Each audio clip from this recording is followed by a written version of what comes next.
मुल्ला नसरुद्दीन ने एक बार कसम खा ली कि अब शराब नहीं पीना। कुछ भी हो, शराब घर के सामने आया, बड़ी बेचैनी होने लगी। और उसने कहा कि कुछ भी हो जाए, शराब में पीने वाला नहीं। कोई 20 कदम आगे तक गया, फिर उसने अपनी पीठ ठोंकी और कहा, शाबाश नसरुद्दीन, इतनी हिम्मत की कि शराब घर के आगे से निकल गया और भीतर न गया। अब इस खुशी में तुझे पिलवाते। तब उसने जाकर दुगनी पी ली। और सभी कसमें खाने वालों के साथ यही हो रहा है। मंदिर में कसम खाते हो ब्रह्मचर्य की, उसी क्षण स्त्री इतनी सुंदर दिखाई पड़ने लगती जितनी कसम के पहले न थी। तुम्हारी कसमें भी स्वाद को जगाने का उपाय तो नहीं। स्त्री में रस खोरा होता है तो तुम ब्रह्मचर्य की कसम खा लेते, उससे रस वापस लौट आता।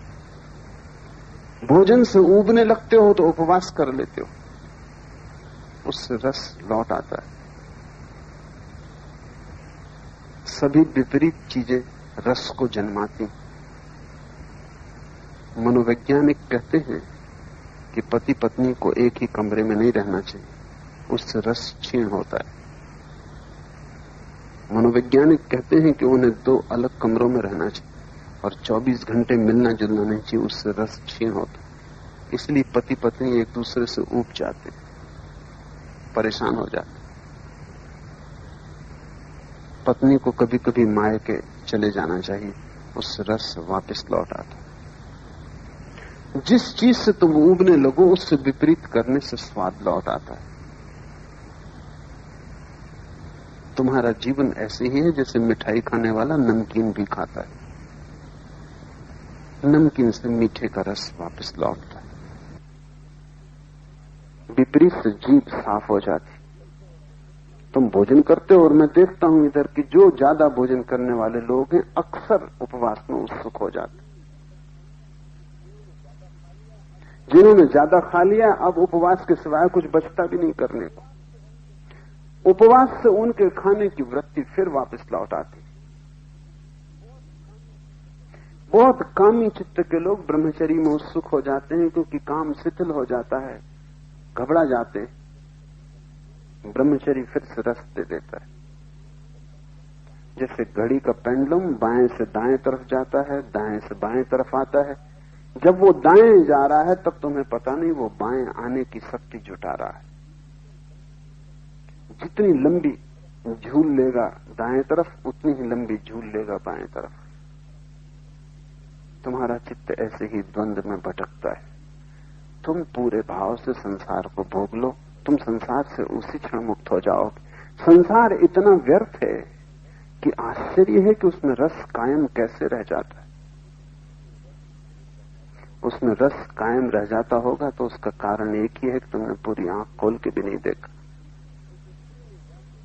एक स्त्री ने जाकर एक दिन पुलिस स्टेशन में रिपोर्ट लिखवाई कि मेरे साथ बहुत अभद्र व्यवहार हुआ है। एक आदमी ने मुझे रास्ते पे पकड़ लिया और मेरा चुंबन लिया।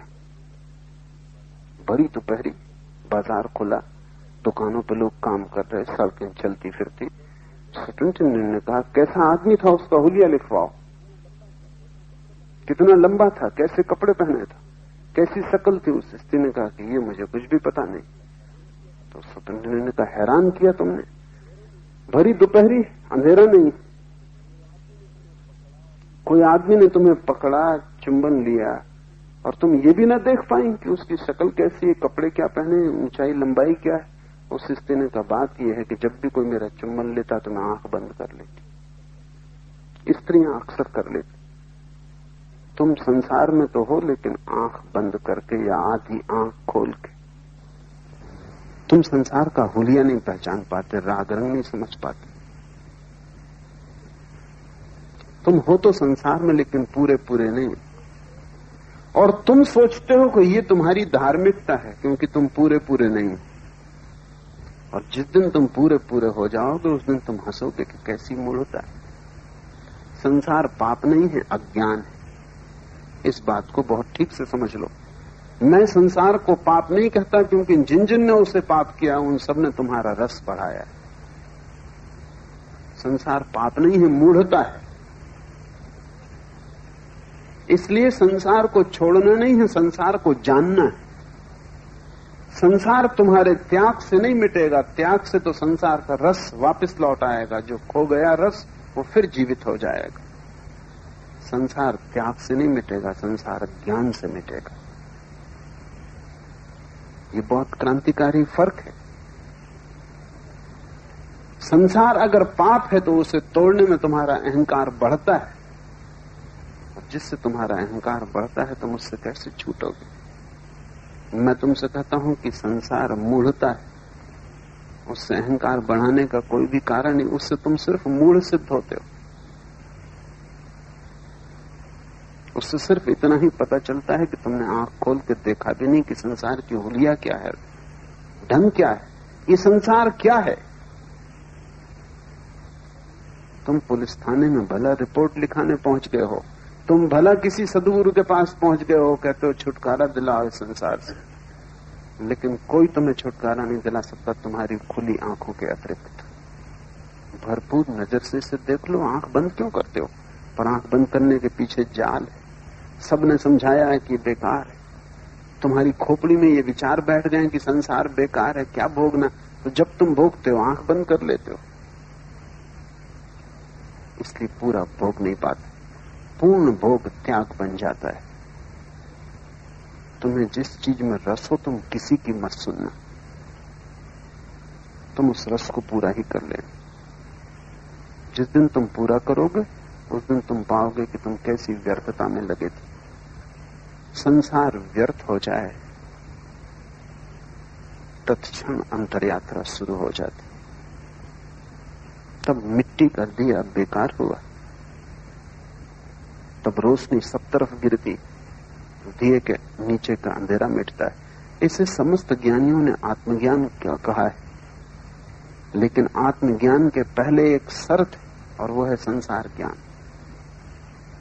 संसार एक विद्यापीठ है, एक अनुभव का विस्तार है। उस अनुभव को तुम कच्चा कच्चा क्यों लेते हो? उसे पकने क्यों नहीं देते कि वो खुद गिर जाए? कच्चे फलों को तोड़ना पड़ता है, तोड़ने से फल को भी घाव लगता है, वृक्ष को भी घाव लगता है। पके फल चुपचाप गिर जाते, उन्हें तोड़ना भी नहीं पड़ता। आज ही सुबह में देख रहा था, बादाम के वृक्ष पर पत्ते पक गए। पका पत्ता ऐसा गिरता है, वृक्ष को भी पता नहीं चलता, पत्ते को भी पता नहीं चलता, चुपचाप गिर जाता है, कहीं कोई घाव नहीं छूटता। जिस दिन संसार का ज्ञान ठीक ठीक हो जाता है, पक गए। और पका हुआ त्याग ऐसा है जैसे पका हुआ पत्ता, पका हुआ वृक्ष, कहीं कोई खबर नहीं होती। तब तुम जाके शोरगुल न मचाओगे कि मैंने त्याग कर दिया, ये तो कच्चे टूट गए फलों का लक्षण। तब तुम जाके डुंडी न पीटोगे गांव में कि देखो मैंने त्याग कर दिया। तब तुम किसी से न कहोगे कि मेरी शोभा यात्रा निकालो कि मैंने त्याग कर दिया, देखो मैंने सब संसार छोड़ दिया। अगर सच में ही तुम्हें अनुभव हो गया कि संसार व्यर्थ है, तो क्या तुम कहोगे कि मैंने उसे छोड़ दिया? क्या तुम्हारे भीतर त्याग की अस्मिता निर्मित होगी?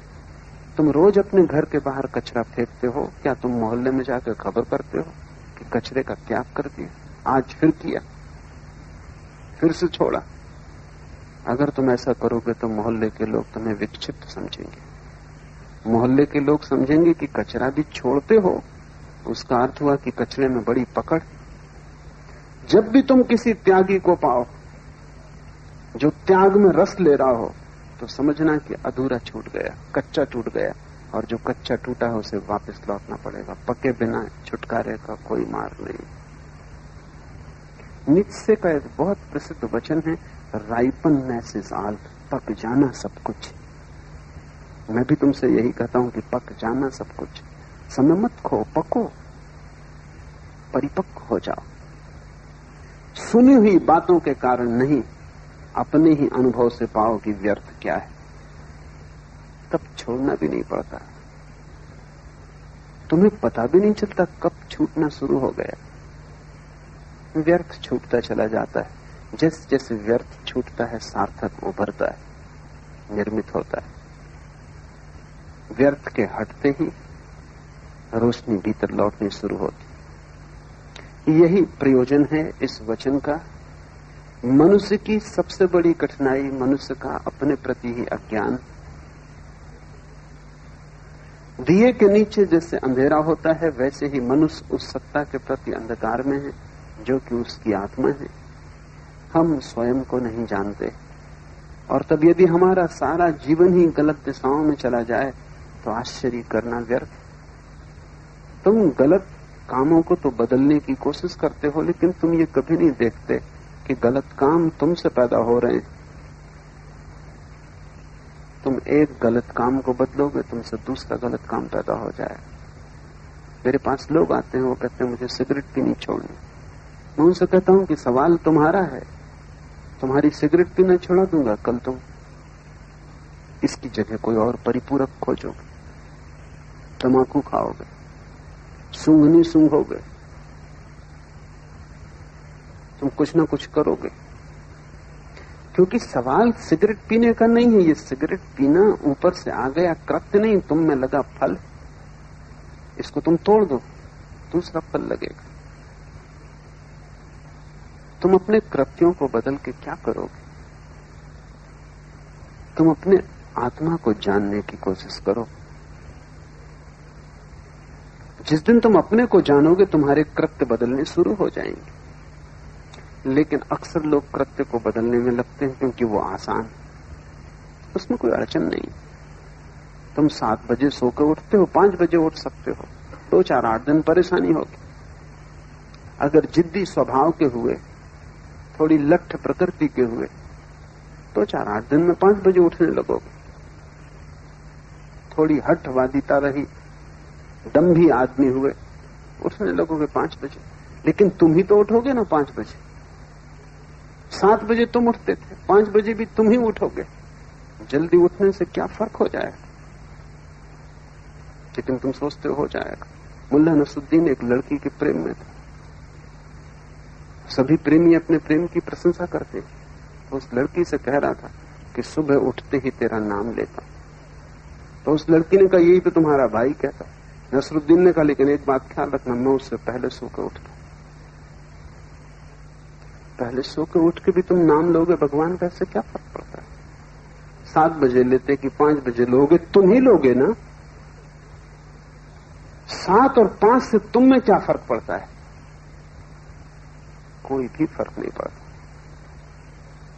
लेकिन ये आसान, कृत्य को बदलना आसान, क्योंकि कृत्य ऊपरी बात है, कपड़े बदलने जैसा है। ये पहना, दूसरा पहन लिया। स्वयं को बदलना असली सवाल है। लेकिन स्वयं को बदलने की पहली शर्त है कि दिए के तले का अंधेरा मिटे।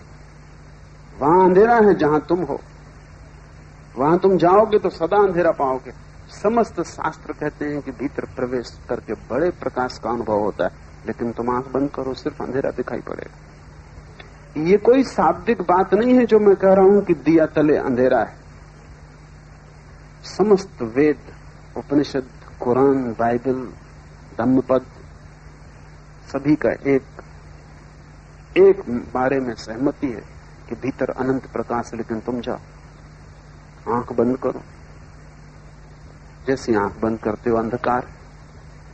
क्या मामला है? क्या ये सारे लोग भ्रांति में थे? तुम जब भी आंख बंद करते हो अंधेरा, और ये सब चिल्लाए चले जाते हैं। अलग अलग देशों में पैदा हुए लोग, अलग अलग समयों में, एक दूसरे से कोई संबंध भी नहीं, एक दूसरे से सीखने का उपाय भी नहीं, लेकिन समस्त शास्त्र कहते हैं कि भीतर परम प्रकाश। थोड़ा सोचना कि क्या होगा कारण। परम प्रकाश भीतर है, लेकिन अभी तुम जहां खड़े हो वहां अंधेरा पड़ रहा है। अभी तुम्हारी सारी रोशनी बाहर जा रही, भीतर कुछ भी नहीं बचती। अभी तुम ऐसे हो कि सारी गंगा सागर की तरफ बही जा रही, गंगोत्री में कुछ नहीं बचता। गंगोत्री खाली हो जाती, पानी भाग रहा है बाहर की तरफ, बाहर की तरफ, दूर जा रहा है अपने से। भीतर सब रिक्त होता जा रहा है। और ऐसा अगर होता रहे तो कितना ही प्रकाश तुम्हारे भीतर हो, अंधकार हो जाएगा। वैज्ञानिक कहते हैं कि हमारा जो सूरज ये 4000 साल में बुझ जाएगा, क्योंकि रोशनी बाहर जा रही। विराट है, पृथ्वी से 60,000 गुना बड़ा है, अनंत क्षमता का है, लेकिन वो भी चुक जाएगा। 4000 साल में सूरज भी खाली हो जाएगा, क्योंकि प्रकाश बाहर चला जा रहा है। तुम सूरज से भी बड़ी क्षमता के हो। कबीर ने कहा है जैसे हजारों सूरज एक साथ जल जाएं, ऐसा वहां प्रकाश है, लेकिन वो भी चुका देते हो। बाहर बाहर बाहर खाली होते जाते। जिस जैसे खाली होते वैसे वैसे दीनता लगती। बच्चे को देखो, बड़े भाव से भरा हुआ पैदा होता, जैसे सम्राट। और बूढ़े को देखो, थका हारा टूट गया। जिब्रान की एक छोटी सी कहानी है। एक लोमड़ी सुबह सुबह उठी, उसने अपनी छाया देखी। सुबह का सूरज उग रहा था, उसकी छाया बहुत बड़ी थी। उसने कहा आज तो एक ऊंट मिले खाने को तभी हल होगा। इतनी बड़ी छाया थी, एक ऊंट से कम में पेट न भरेगा। फिर दोपहर तक उसने ऊंट की तलाश की। अब लोमड़ी को कहीं ऊंट मिले, और मिल भी जाए तो लोमड़ी करेगी क्या। लेकिन दोपहर तक भूखी हो गई, थक गई। फिर उसने दोबारा नीचे छाया की तरफ देखा, सूरज सिर पे आ गया। अब छाया बहुत छोटी पड़ रही थी। उसने कहा कि अब तो एक चींटी भी मिल जाए तो भी काफी। सभी बच्चे ऐसे भरे हुए पैदा होते। सुबह छाया बड़ी लंबी पड़ती, बूढ़े होते होते सब सिकुड़ जाता है। ऊंट की आशा लेके चलते हैं, चींटी भी मिलती नहीं। अब तो एक चींटी भी मिल जाए तो बहुत। सुबह ऊंट भी मिलने से काम चलने वाला नहीं था। सभी बच्चे बड़ी महत्वाकांक्षा लेके संसार में चलते हैं, और सभी बूढ़े सिर्फ टूटे हुए खिलौने लेकर समाप्त होते। सब सपने पैरों तले रुंधे हुए, सब इंद्रधनुष टूटे हुए। बूढ़े की असली पीड़ा न तो बुढ़ापा है न मृत्यु। बूढ़े की असली पीड़ा है सब सपनों का टूट जाना। सब महत्वाकांक्षाएं व्यर्थ सिद्ध हुई। जो भी पाना चाहा वो व्यर्थ गया। मिला तो भी व्यर्थ गया, न मिला तो भी व्यर्थ गया। जीवन बड़ा अनूठा है। यहां सभी हार जाते हैं, जीतता यहां कोई भी नहीं। जो जीते हुए दिखाई पड़ते हैं वे भी हार जाते हैं। जो हारे हुए हैं वे तो हारे हुए हैं ही। यहां पराजित और विजेता सब बराबर हो जाते हैं। मृत्यु जैसी समाजवादी और कोई घटना नहीं। वो बिल्कुल परम साम्यवादी, सबको बराबर कर देती। सब लिखा पढ़ा साफ हो जाता। जैसे जैसे जीवन उतरने लगता है वैसे वैसे लगता है सब व्यर्थ गया। इसके पहले अगर तुम सजग हो जाओ, ये जीवन का स्वभाव ही व्यर्थ जाना। बाहर तुम संपदा को पा ही ना सकोगे, और तुम जो भी खोजोगे अगर भीतर तुम गलत हो तो तुम्हारी सब खोज गलत होगी। यात्रा पथों का सवाल नहीं है, यात्री का सवाल है। मुझसे लोग पूछते हैं कि सही मार्ग क्या है। उनसे कहता हूं तुम मार्ग की फिक्र छोड़ो, सही यात्री गलत मार्ग से भी पहुंच जाएगा, और गलत यात्री सही मार्ग पर भी क्या करेगा। तुम्हारी आंख में अगर नशा हो तो तुम जो भी देखोगे, जहां भी देखोगे, सब गलत होगा। मुल्ला नसरुद्दीन और उसका जुड़वा भाई, दोनों का जन्मदिन था। तो दोनों ने सोचा जाएं किसी होटल में, खाएं पिएं मौज करें। दोनों ने एक से कपड़े पहने, एक से टाई लगाई, एक से रंग का कोट, एक से जूता, एक से रुमाल खोसा। दोनों पहुंचे, मिठाई खाई, भोजन किया, शराब गृह में पहुंचे। एक से गिलासों में एक सी शराब बुलाई। एक शराबी सामने बैठा, आंखें मीर मीर के उनको देखने लगा। कई बार आंखें मीर के देखा तो नसरुद्दीन हंसा। उसने कहा कि परेशान ना हो, नशे के कारण तुम्हें गलत दिखाई पड़ रहा है, ऐसा मत सोचो। या एक का दो दिखाई पड़ रहा है, ऐसा भी मत सोचो। हम दो जुड़वा भाई हैं। उस शराबी ने फिर से आंख मेरी और कहा कि तुम चारों? उसको चार दिखाई पड़ रहे हैं। तुम्हारी आंख में अगर मोह, तुम जहां भी देखोगे वहीं संसार है। संसार नहीं है सवाल, मोह सवाल है। तुम परमात्मा को भी देखोगे वहां भी संसार दिखाई पड़ेगा। तुम्हारी आंख से मोह खो जाए, तुम जहां भी देखोगे पाओगे परमात्मा है। असली सवाल क्या है ये नहीं है बाहर, असली सवाल कौन है भीतर। किस रास्ते से जाते हो? व्यर्थ। हिंदू की, मुसलमान की, ईसाई की, बौद्ध की, जैन, सब व्यर्थ। रास्ता सवाल नहीं, यात्री सवाल है। तुम हो असली सवाल। और तुम्हारी दो स्थितियां हैं। एक तो स्थिति है कि प्रकाश बाहर जाता हुआ भीतर अंधेरा, और दूसरी स्थिति है प्रकाश भीतर आता हुआ और भीतर कोई अंधेरा नहीं। जिस दिन तुम भीतर प्रकाश से भर जाते हो, उस दिन तुम जहां भी जाओगे वहीं प्रकाश। उस दिन तुम जहां भी जाओगे वहीं परमात्मा है। उस दिन तुम जहां देखोगे वहीं ब्रह्म। उस दिन तुम जहां झांकोगे वहीं उसे पाओगे। जीसस ने कहा है, तोड़ो लकड़ी को और पाओगे तुम मुझे, उठाओ पत्थर को, मैं ही छिपा हूं। लेकिन ये किसके लिए कहा है? तुम लकड़ी तोड़ोगे, ईश्वर को पाओगे? कुछ भी ना पाओगे, लकड़ी और टूट गई। पत्थर उठाओगे, ईश्वर को दबा हुआ पाओगे? असंभव। तुम जहां भी जाओगे, जो तुम्हारी दशा है उसी की प्रतिध्वनि पाओगे। संसार दर्पण, तुम अपने को ही देखोगे और कुछ देखने का उपाय नहीं। और दर्पण को तोड़ने में मत लग जाओ, उससे कोई फर्क न पड़ेगा। मैंने सुना है एक कुरूप स्त्री थी, वो जहां भी दर्पण देखती तोड़ देती। लोग उससे पूछते कि ऐसा तू क्यों करती? तो वो कहती क्योंकि दर्पण के कारण मैं कुरूप हो जाती। दर्पण किसी को कुरूप नहीं करते। दर्पण तो वही झलका देते हैं जो तुम हो। तुम्हारे सब संबंध, पत्नी, पति, बेटे, पिता, मां, मित्र, शत्रु, समाज, संसार, तुम्ही को झलकाता है। सभी दर्पण। जहां जहां तुम देखते हो कुरूपता, वहीं से तुम भागते हो, दर्पण तोड़ते हो। दर्पण तोड़ने से क्या होगा?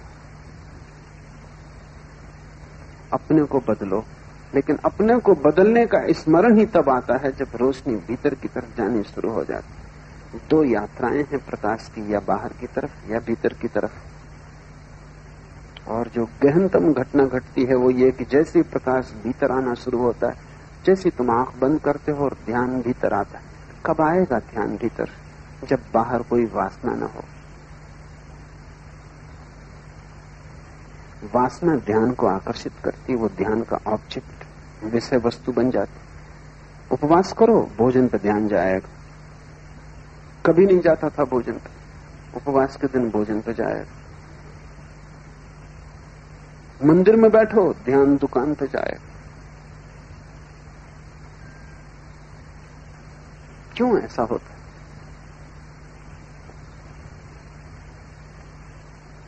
जिस चीज का भी मन में वासना है, चाह है, जब तुम उसे छोड़ते हो तो वो सारी प्रगाढ़ता से ध्यान को आकर्षित करती। आंख बंद करते हो, भीतर ध्यान क्यों नहीं जाता? क्योंकि अभी बाहर चाहे कायम, निर्वासना हुए ध्यान न होगा। क्या करो? साधु संत समझाते हैं वासना छोड़ो। काश इतना आसान होता। ये ऐसे ही जैसे किसी को बुखार चढ़ा है, तुम बड़े ज्ञानी, उसको कहो बुखार छोड़ो, औषधि बताओ कुछ। ये तो वो भी चाहता है कि बुखार छोड़ दे, लेकिन छोड़े कैसे? तुम कितनी कहो कि तुम ही बुखार को पकड़े हुए, बुखार तुम्हें नहीं पकड़े हुए, फिर भी वो कहेगा कि मैं क्या करूं, कैसे छोड़ूं? बुखार है, औषधि चाहिए। क्या है औषधि? इस संसार से चाहे टूट जाए, एक ही औषधि मैं अनुभव कर पाता हूं, और वो ये है कि तुम बहुत सजगता से संसार को भोगो। बेहोशी में भोगोगे ये संसार कभी भी तुमसे छूटेगा ना। तुम सजगता से भोगो। जहां जहां संसार कहे यहां रस है, वहां वहां जाओ, वहां वहां पूरा ध्यान लगा दो। भूल जाओ परमात्मा को, भूल जाओ आत्मा को, भूल जाओ सद्गुरुओं को, शास्त्रों को, पूरा ध्यान वहां लगा दो और पूरे ध्यान से भोग लो। जिस चीज को तुम पूरे ध्यान से भोग लोगे वही व्यर्थ हो जाएगी। सार्थकता वहां है नहीं। संसार को व्यर्थ करो, संसार को चुका दो, तुम अचाह से भर जाओगे। और जब अचाह होगी तब भीतर ध्यान ले जाने में क्या अड़चन? अड़चन खत्म हो गई, बाधा कोई ना रही। तब बिना विधि के भी ध्यान भीतर जाता है। विधियों की तो जरूरत इसीलिए है क्योंकि तुम बिल्कुल अस्त व्यस्त हो। तब तुम आंख बंद करो, ध्यान भीतर जाता है। आंख खोलो, ध्यान बाहर जाता है। हाथ से किसी को छुओ, स्पर्श दूसरे को मिलता है। मत छुओ, फिर बैठ जाओ, खुद का स्पर्श शुरू हो जाता है। इतना ही सहज है। लेकिन चाह टूट जाए, और चाह के टूटने का ढंग है, औषधि है कि चाह को ध्यानपूर्वक संभोग करो। ध्यानपूर्वक स्त्री से छुटकारा हो जाएगा, पुरुष से छुटकारा हो जाएगा। भोजन करो ध्यानपूर्वक, स्वाद से मुक्ति हो जाएगी। सौंदर्य को देखो ध्यानपूर्वक, सौंदर्य समाप्त हो जाएगा।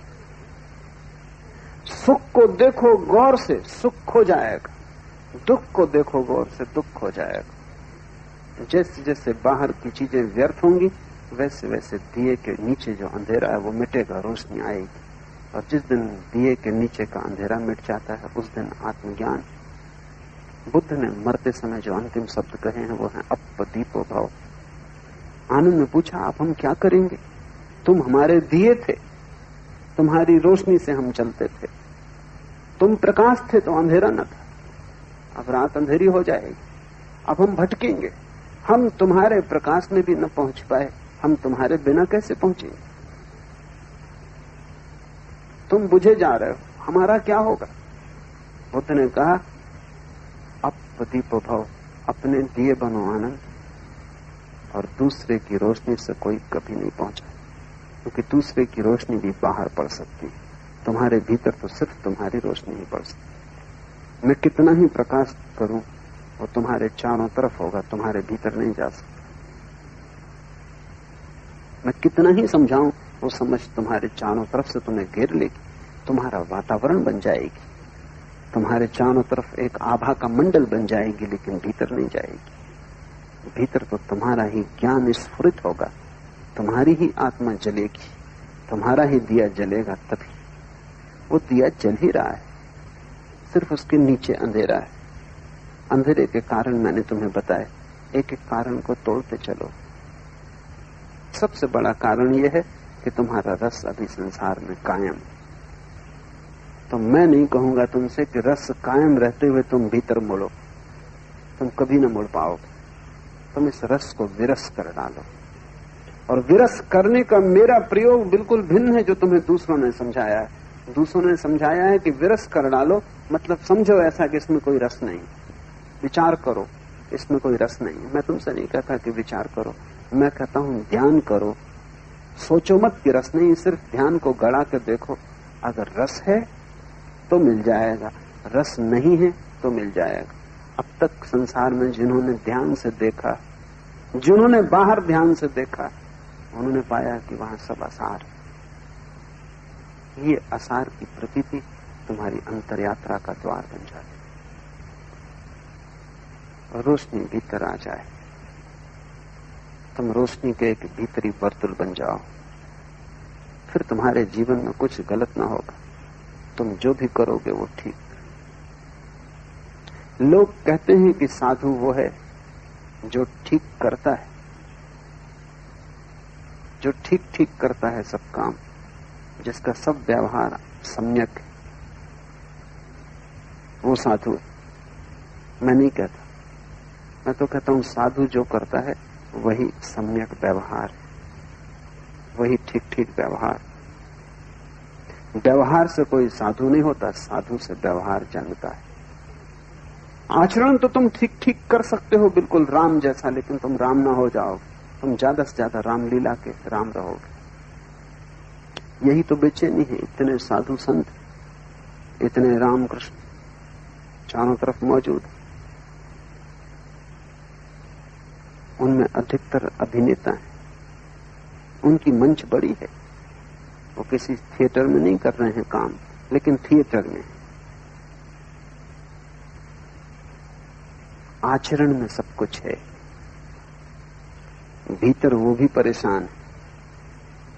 साध लिया है सब, जैसे तोते ने कंठस्थ कर लिया हो।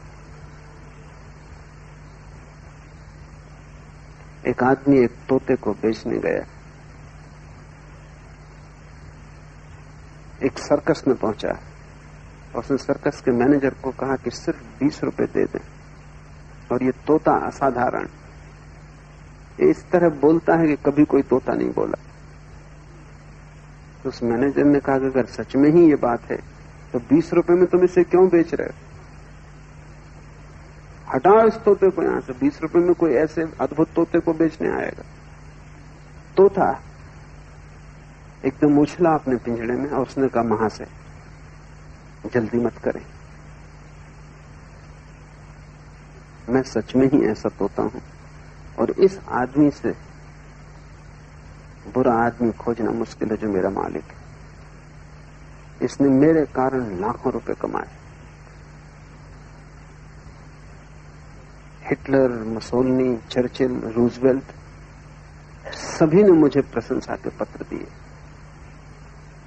जगह जगह मुझे स्वर्ण पदक मिले, इसने सब बेच खाए। ये मुझे ठीक से खाना भी नहीं देता, पानी भी नहीं पिलाता। आप थोड़ी दया करें और मुझे खरीद लें। चौंक गया वो मैनेजर तो सर्कस का, ऐसी भाषा जैसे ठीक काशी से शिक्षित पंडित हो, शुद्ध और इतनी संगत।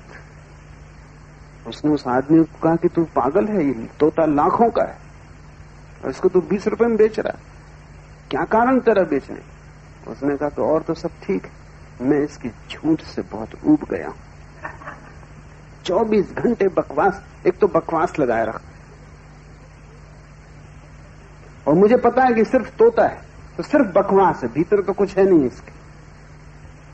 और जो भी सुन लेता है दोहराने लगता है, ये हिटलर, मुसोलिनी ना इसने कभी देखे। तो मैं इससे थक गया हूं, इससे मैं छुटकारा चाहता हूं। 20 रुपया तो सिर्फ बहाना, आप इसको मुफ्त भी रख लें।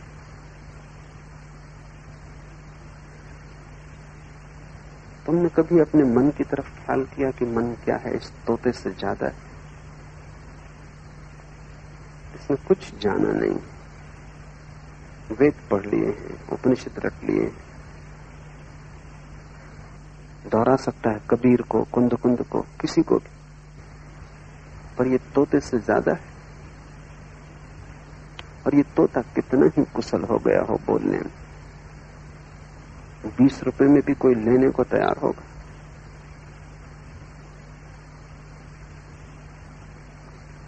लेकिन आश्चर्य कि तुम इससे अभी तक उबे नहीं, और इसकी झूठों से भी तुम उबे नहीं। इसने जमाने भर के गोल्ड मेडल इकट्ठे कर लिए, ये तुमसे निरंतर झूठ बोल रहा है और तुम भरोसा किए चले जाते। और इसकी बकवास 24 घंटे चल रही। वो तोता तो कभी सोता भी रहा होगा, ये सोता भी नहीं। ये रात भर सपने चलाता है, दिन भर विचार चलाता है, और कुछ भी सार नहीं। तुम्हारा मन भी एक झूठ है जो तुमने उधार ले लिया, तुम्हारा आचरण भी एक झूठ है जो तुमने उधार ले लिया। तुम्हारे पास न तो कोई अंतरात्मा है, न कोई अंतःकरण। आचरण तुमने दूसरों से सीख लिया है। जैन घर में पैदा हुए तो रात खाना नहीं खाते, हिंदू घर में पैदा हुए तो मजे से खाते हो, मुसलमान घर में पैदा हुए तो मांसाहार में कोई अड़चन नहीं। तुम सीखते हो दूसरों से, तुम्हारे चारों तरफ जो बताया जाता है वही तुम पकड़ लेते हो।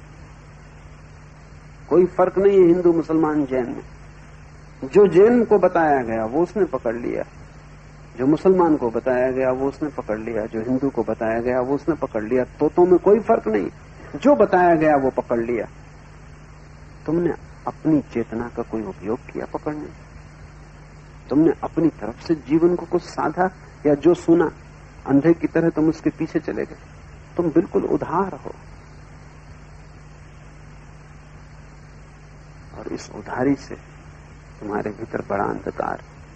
न चिंता करो आचरण की, न चिंता करो व्यवहार की, न चिंता करो विचार की, चिंता करो सिर्फ ध्यान की, क्योंकि उस एक के साधने से सब साध लिया जाएगा। जैसे माला के भीतर धागा अनस्यूत है, ऐसे तुम्हारे आचरण, व्यवहार, विचार सब में ध्यान अनस्यूत है, वो धागा है। उस एक को पकड़ लो, सब पकड़ में आ जाएगा। कहां से पकड़ोगे? जहां तुम हो। अभी तुम बाहर हो, वहीं ध्यान करो। भोजन को ध्यान बना लो, भोग को ध्यान बना लो, धन को ध्यान बना लो, क्रोध को ध्यान बना लो। जो भी हो, जहां हो, वहीं ध्यान को लगा दो। और तुम बड़े चकित होगे, क्रोध से ध्यान जोड़ा कि क्रोध समाप्त हो जाता, ध्यान ही रह जाता। लोभ से ध्यान जोड़ा, लोभ समाप्त हो जाता, ध्यान ही रह जाता। संसार में ही ध्यान करते करते तुम पाओगे कि संसार खो गया, ध्यान रह गया। जैसे ही ध्यान बचता है, अंतर यात्रा शुरू हो जाती। दिए के नीचे का अंधेरा मिट जाता है। पहुंच जाते हो तुम उस जगह जहां हजारों सूर्य एक साथ उदित हो रहे हो, और जो कभी डूबते नहीं, जिनका कोई अस्त नहीं। तुम्हारे भीतर परम सूर्योदय छिपा है। आज इतना है।